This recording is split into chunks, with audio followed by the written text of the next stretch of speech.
అలాగే మనం భారతదేశం ఈ నదుల మీద ఏ నదులు జీలం చీనాబ్ నదుల మీద ఒకటి కిషన్ గంగా అని ఒక ప్రాజెక్టుని చేసి నిర్మించాలని మనం తలపెట్టాం. అలాగే రాటిల్ అనే ప్రాజెక్టుని చేయాలని తలపెట్టాం. ఈ రెండింటి మీద కూడా కంప్లైంట్లు ఇచ్చింది పాకిస్తాన్. ఇవ్వడం వల్ల మొత్తం ప్రాజెక్టులు ఆగిపోయినాయి.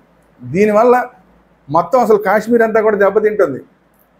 కాశ్మీర్ ప్రజల మీద ప్రేమ ఉన్న వాళ్ళు, ఇలాంటి సమంత లాంటి వాళ్ళందరూ కూడా మరి ఇలాంటి విషయంలో మరి ఎదురు చూపించరు ప్రేమని. మీకు ఇంకొక విషయం చెప్తా, 2003లో జమ్మూ కాశ్మీర్ అసెంబ్లీ అసలు మొత్తం ఈ సింధు నదీ జలాల ఒప్పందాన్ని పూర్తిగా రద్దు చేయమని చెప్పి ఏకగ్రీవ తీర్మానాన్ని ఆమోదించింది. ఆ విషయం తెలుసుకోవాలి, సమంత తెలుసుకోవాలి. అలాగే 2016లో మళ్ళీ అదే జమ్మూ అండ్ కాశ్మీర్ అసెంబ్లీ సింధు నదీ జలాల ఒప్పందాన్ని మొత్తం సమీక్షించండి ఇప్పుడు అవసరాల కోసం. ఇప్పుడు మనకి జమ్మూ అండ్ కాశ్మీర్లో పట్టణీకరణ జరిగిపోయింది, వాళ్ళు తాగునీటి అవసరాలు, జనాభా పెరిగిపోయారు, తాగునీటి కోసం కటకటలాడిపోతున్నాం, తాగునీటి కోసం మొత్తం సమీక్షించాల్సిన అవసరం ఉందని చెప్పి 2016లో మళ్ళీ జమ్మూ అండ్ కాశ్మీర్ అసెంబ్లీ తీర్మానం చేసింది. అయినా సరే ఎవరో పట్టించుకోలేదు. 2023లో భారతదేశం అధికారికంగా పాకిస్తాన్కి రాసింది ఈ సింధు నదీ జలాల ఒప్పందాన్ని సమీక్షించాలి అని. అటు నుంచి కొంతమంది సాగునీటికి సంబంధించిన నిపుణులు వచ్చారు, మీడియేటర్స్ వచ్చారు, వీళ్ళందరూ వచ్చి ఇక్కడ అన్నీ పరిశీలించి వెళ్ళారు. కానీ దాని మీద ఇప్పుడు దాకా ఏ చర్యలు తీసుకోవాలి. పాకిస్తాన్ ఆ ఏ చర్యలు తీసుకోకుండా అడ్డం పడుతుంది. మరి దీనికి ఏమంటాం సమంత, నువ్వు సమీక్షకు కూడా రావట్లేదు, వచ్చి చూసి వెళ్ళిన తర్వాత కూడా అవును ఇక్కడ వీళ్ళ అవసరాలు ఉన్నాయని గ్రహించిన తర్వాత కూడా దాని మీద సరే అంటానికి పాకిస్తాన్కి అసలు నోరు రావట్లేదు. మరి దీని మీద ఏమంటావు సమంత, నువ్వు ఒక్క మొక్క నాలెడ్జ్ లేదు నీకు, నువ్వు వచ్చి పెద్ద పోటుగతిలాగా మాట్లాడటం.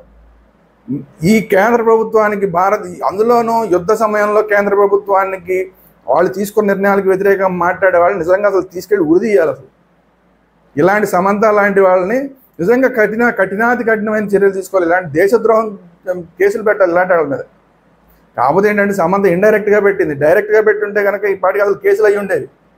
ఆ ఇండైరెక్ట్గా మాట్లాడింది కాబట్టి ఇంకా సరిగ్గా ఉంది. నువ్వు ఇండైరెక్ట్గా ఈ సమంత లాంటి వాళ్ళు డైరెక్ట్గా మాట్లాడినా ఇండైరెక్ట్గా మాట్లాడినా ఎలా మాట్లాడినా ఇలాంటి వాళ్ళని ప్రభుత్వం పోలీసులు శిక్షించలేకపోవచ్చు, కానీ ప్రజలుగా మనందరం శిక్షించవచ్చు. ఎట్టి పరిస్థితుల్లో ఈ సమంత లాంటి వాళ్ళని, ఇంకా కొంతమంది ఇంతకుముందు ఆల్రెడీ మాట్లాడిన వాళ్ళు ఉన్నారు, కొంతమంది హీరోయిన్లు, వీళ్ళందరినీ కూడా సాంఘిక బహిష్కరణ చేయాలి. మొత్తం వీళ్ళ సినిమాలని బహిష్కరిస్తేనే వీళ్ళకి అసలు పుట్టగతులు లేకుండా, సినిమా ఇండస్ట్రీలో పుట్టగతులు లేకుండా చేస్తే, డబ్బులు రాకుండా చేస్తే అప్పుడు తెలుస్తుంది వీళ్ళకి బాధ. అప్పుడు కాశ్మీర్ రైతులు పడిన బాధ ఏంటి, వాళ్ళు వ్యవసాయం చేద్దాం అనుకున్నా చేయలేకుండా, వాళ్ళు డబ్బులు లేకుండా పడుతున్న బాధ ఏంటి, వాళ్ళ పిల్లలు పడుతున్న బాధ ఏంటి, వాళ్ళు తీవ్రవాదులు ఎలా మారిపోతున్నారు, అవకాశాలు లేక, వ్యవసాయం చేద్దామన్న వ్యవసాయం లేక, నీళ్లు రాక ఎంత బాధపడుతున్నారనే అప్పుడు వీళ్ళ సమంత లాంటి వాళ్ళకి తెలుస్తుంది. సో అందరూ కూడా ఇమ్మీడియట్గా సమంత సినిమాలన్నింటినీ కూడా ఖచ్చితంగా బ్యాన్ చేయాలి. ఆ అమ్మాయి మీద ఎక్కడ కనబడితే అక్కడ ఆ అమ్మాయి మీద సరైన చర్యలు తీసుకోవాలి. ఎందుకు ఇలా మాట్లాడుతున్నావు అని చెప్పి ఖచ్చితంగా ఆ అమ్మాయి సమంత ఎక్కడ కనబడితే అక్కడ అందరూ నిలదీయాలి.